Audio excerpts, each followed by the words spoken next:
Not knowing you. I am outside counting the bullet holes in my father's Jeep when my mother calls out from the house. Anna, why don't you and Papi find the fruit cellar? I need some oranges. My father steps out and we quickly look away from each other as we get into the Jeep. I had counted 18 bullet holes, but say nothing as we drive around silently. Finally, we hear the old black fruit seller singing, Frutas, naranjas, dulces. We park, then approach the cart. The seller's helper, a boy about my age, slowly takes in the bullet holes, my father, and me. I peek at the boy's long, dark legs as my father picks out the oranges and starts to pay for them. But the old man stops him. No, señor, for you free. He smiles, but his eyes are wary and cautious, curious about the bullet holes. No, I will pay for it, says my father, pressing money into the old man's trembling hand. No reason for you to give it to me for free. And you don't have to call me señor. We are comrades now. The fruit seller does not agree or disagree. He simply takes the money, coughs softly, spits, and signals the boy to move on. Frutas, naranjas, dulces, he sings uncertainly. We get into the Jeep. See that fruit seller and that boy, my father sighs. What? That fruit seller and his helper.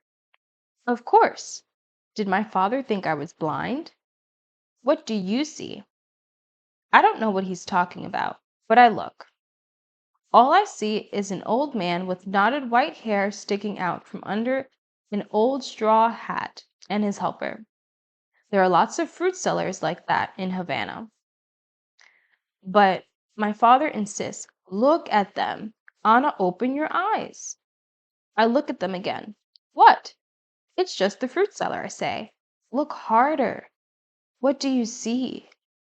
I see an old man who spits a lot, and a boy in an undershirt with long legs, scrappy knees, and big feet forced into sandals.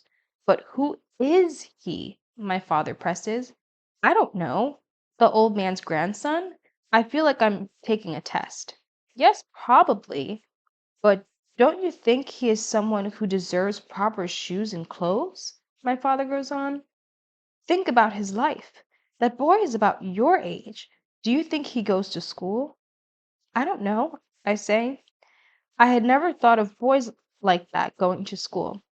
He probably hangs out at the dump. I used to see kids like him looking for things in the dump to sell all the time.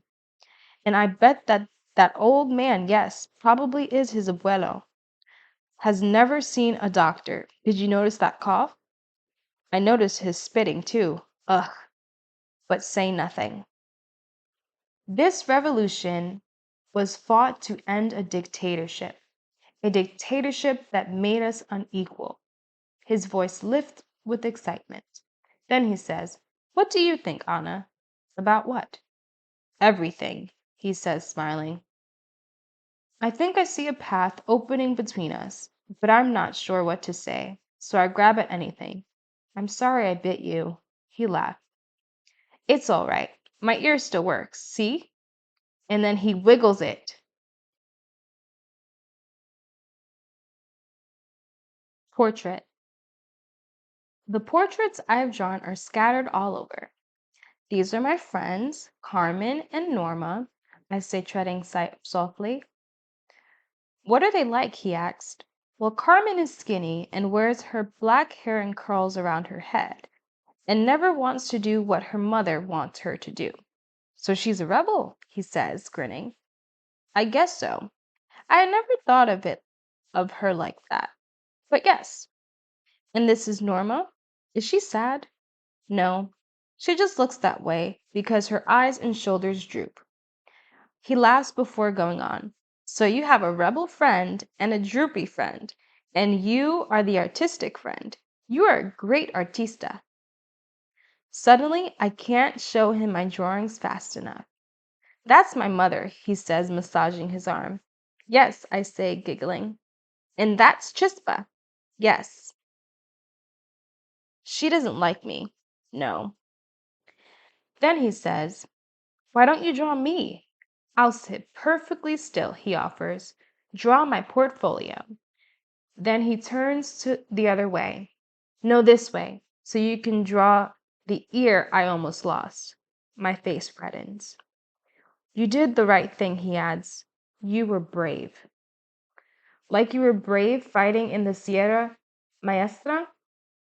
I wasn't always brave. Sometimes I was so afraid I cried and wanted to stop fighting. "So why didn't you stop the fighting and come home?" I asked carefully. "Because I was too busy hoping we would win." And we did. My mother enters with a tray of fritters. Did somebody say hope? I have hope too. I hope you eat these, she commands. My father and I roll our eyes. "What's going on?" says my mother, confused. This time my father and I look straight at each other and smile.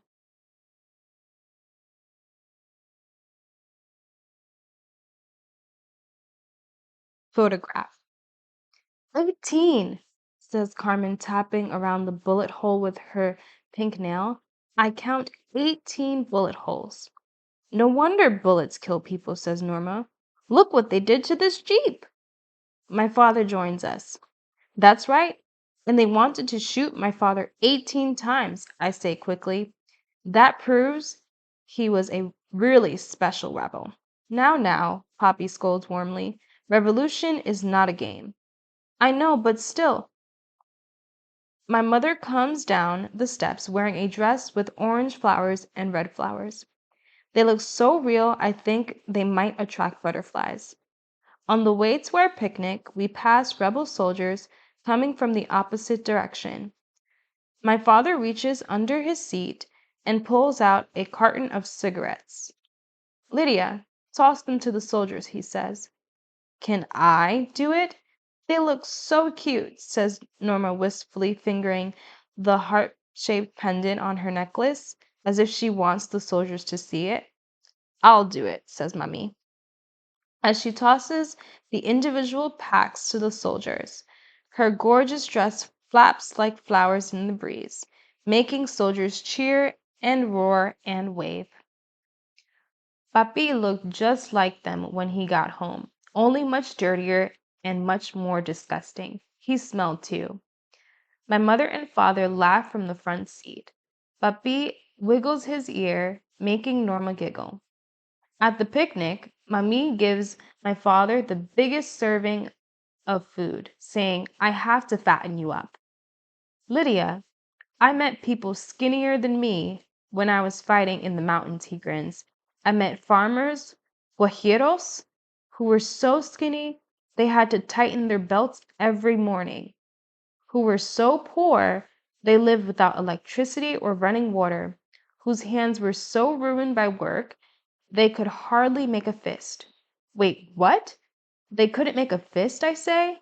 No, they couldn't. Their hands were so swollen they could hardly hold a spoon or a pencil.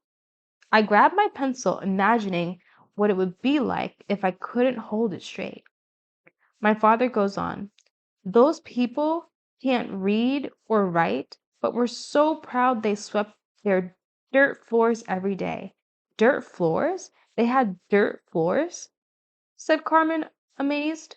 Suddenly, his voice becomes charged. "It's not fair that people live like that." "No, I guess it's not fair," whispers Carmen. My father lowers his voice as well. Still, these guajeros shared whatever food there was with us rebels, even bits of coconut meat. "Coconut meat?" says Carmen, amazed. My father puts images in my head that I must get down on paper. When he looks off, I try to see what he sees so hard I bite my lip. Carmen suddenly announces, "I'm going to help those people with swollen hands and dirt floors somehow when I grow up. Maybe even be a teacher and never get married like my mother wants me to," she adds. "Good! I am going to marry one of those cute soldiers who just passed us and live happily ever after, if he can wiggle his ears." added Norma, touching the pendant on her necklace to her lips. Ah, says Carmen, but she laughs right along. Mummy pulls out her camera. Let's take a picture. The three of us crowd together on the blanket. Smile, she says. Then, oh, come on. You girls can do better than that. I'll get them to smile, says Puppy. She stands behind her and wiggles his he stands behind her and wiggles his ears, making us giggle. As Mummy snaps away, a sudden breeze makes the skirt of her dress lick back, through and around my father's legs. Time stops when suddenly to me they look like a couple forever blended and wrapped in orange flowers and red flowers. As she takes a picture of us with her brownie camera, I take a better picture of them with my mind. Show, tell. Finally, the time has come for me to show my drawings in school. I am so excited, it feels as if they are burning a hole right through my backpack. These are my drawings of my father and his time in the Revolution, I announce as I slide them into the projector. Carmen and Norma clap. Here is a drawing of a guajiro's hand so swollen with work they cannot make a fist, I say. They are very poor and cannot read or write. People who can't read? They must be very stupid. I look up. It's Lizette. She is examining a strand of her long ginger-colored hair. The tiny gold hoops on her ears glisten. Quiet, says Sister Michelle sharply. Then she adds, crossing herself along one breast. We must always pray for those who have less than we have. Let's move on. Some guajiros were so poor they live in houses with dirt floors they sweep every day. I say, showing my next drawing.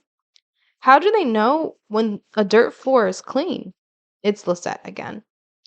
My face goes red with anger as I go to the next one. Here's my father eating coconuts with his comrades and guajiros when there is nothing else to eat. They must have gotten diarrhea, interrupts Lizette once again, carefully splitting her hair as far as it will go. This time, everyone laughs. Sister Michelle, one breast, glares at us. That's all the time we have for today, class. I grab my drawings and seethe until the end of the day. Don't be upset, Anna, says Carmen. Lizette made fun of your drawings because she's rich. I thought it was because she was stupid, adds Norma, playing with her necklace. We laugh. It's not funny, says Carmen suddenly, but Norma and I are still laughing when Lisette's fancy white car pulls up, followed by my father in the Jeep. What's so funny? He asks the minute I climb in. I see that girl pulling away in the white car. That's Lisette. She's rich and made fun of my drawings. She thinks the revolution is stupid. We're laughing at how stupid she is. Ah, he says. Maybe not stupid. Maybe she's just afraid of change. Listen to me, Anna. Changes can excite or frighten people. I'm not scared, I say quickly. I mean, I try not to be afraid. That's the best we can do, he says. Then I ask, do you get diarrhea after eating the coconuts? He throws his head back laughing. Yes, but don't draw a picture of that.